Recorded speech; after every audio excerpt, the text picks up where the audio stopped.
While restaurants are opening, other retailers are still delaying openings or still even closed. CBS 2's Erica Lee spoke to two fashion boutiques who had to reschedule their grand openings due to COVID-19. Downtown clothing store Salt by Pepper had its grand opening on March 5th, but unfortunately had to close 2 weeks later due to the coronavirus pandemic. The contemporary fashion boutique decided to speed up the launch of the online store during lockdown. We originally weren't planning on doing the online store right away. We were going to let the brick and mortar kind of take off and then do the online. I have a marketing team that was working with me, and so we were able to push and get our online sales set up pretty quickly. We've gotten a little bit from that. It's still kind of hard. We didn't have an opportunity to get ourselves established and build up a clientele before we had to shut down. So not too many people know about us quite yet. So the online part of it, it's kind of quiet, but it's also bringing stuff in. After traveling the world, Pepper and her husband decided to return home to Idaho. She says her goal is to bring new and different fashions to Idaho. Her store is now reopened. Fleur de Sol Boutique also originally opened in March, but had to postpone the store's grand opening to July. I'll start to give you a little tour around. So this is my front, and here's my jewelry section. And here's Nicole. She's one of our employees. I'll take you to our dressing rooms.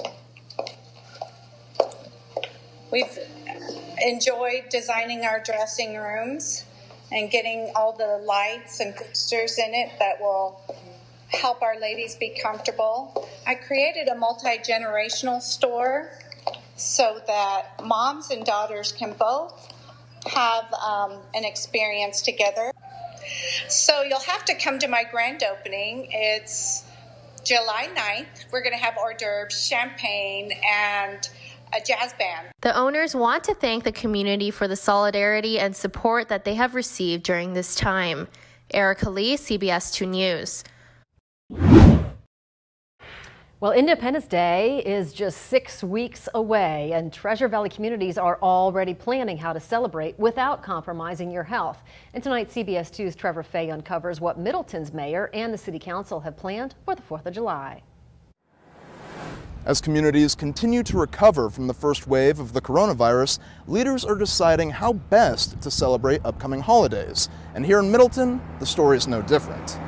The 4th of July is a highlight of summer for many people, but this year's celebrations will be different. With social distancing still a top priority, Middleton is canceling their 4th of July parade. But Mayor Rule says they'll still be moving forward with their fireworks display. Their parade would bring in lots of outside agents, and they might crowd people on the street, and it just looked like the logical choice for us. The decision wasn't easy, but Rule says the safety of his community has to come first. Rule just took office in January, and he says this is the latest in a string of tough decisions he's had to make. What kind of challenges has this presented for you as, the leader of the city to be going through this time in history?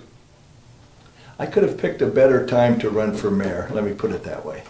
It's a challenge. The 4th of July parade is traditional in Middleton. It was only after the Middleton Fire Department, police, and Chamber of Commerce met with the mayor that the decision was made to cancel it. And the fireworks display may change too, in an effort to keep people at a safe distance from one another. We're considering having a central or more western side as a possible launching too, so there might be a split show, but it'd be easy for people to stay home and enjoy it that way.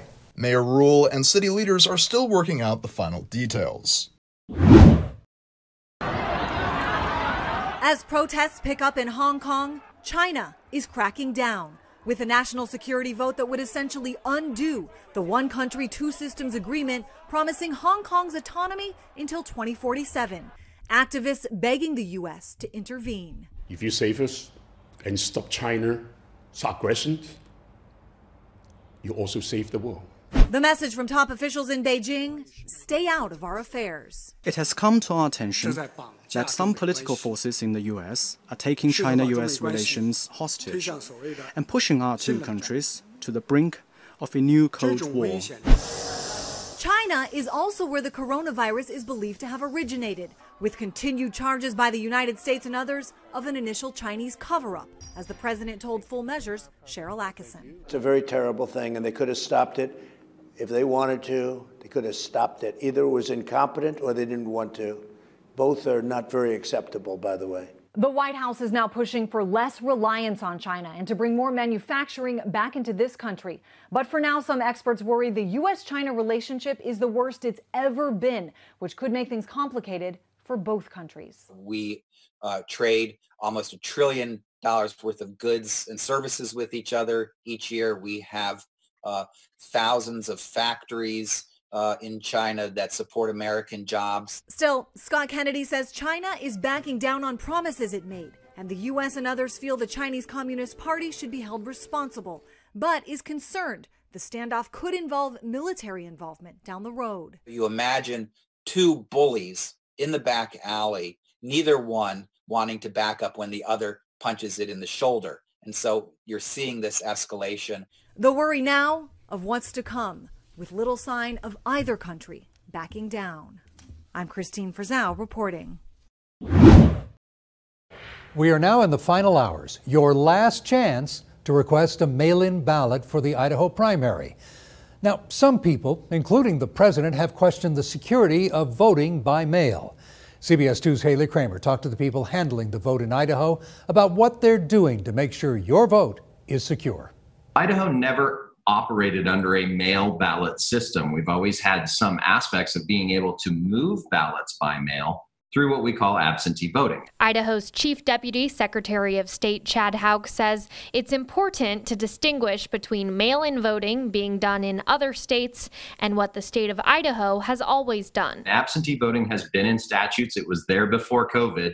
And it was some really good established processes. Ballots aren't just being sent out to every registered voter in Idaho. We have over 900,000 registered voters. If we even just sent them to the registered voters, based historically on the numbers that we expect to see in terms of turnout, we would have had anywhere from 500, 600, even 700,000 ballots in excess inventory, unvoted, out there in the public. We don't do that. People ask, well, why do I have to request my ballot in Idaho? Well, that's part of the reason. It is a security concern. He says in states sending out ballots in mass to registered voters, there is more of a window of opportunity for fraud. You know that the bulk mailing went out on X day. So you know, hey, I got mine. It's probably in a lot of other mailboxes at the same time.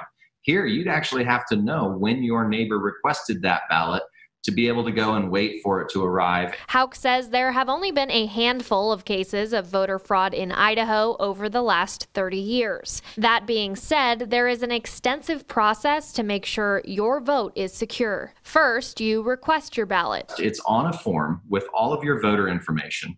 You sign the bottom of that form, and you're verifying your address and a number of other pieces of information. That form goes to the county clerk's office, where they verify that signature against the signature from your voter registration. If they find that that's an accurate match, they then issue a ballot. But that's where the next security steps actually come in. If a voter thinks about the ballot they received, not only was there the ballot, but there was a secrecy sleeve that they placed their ballot in, as well as the exterior envelope.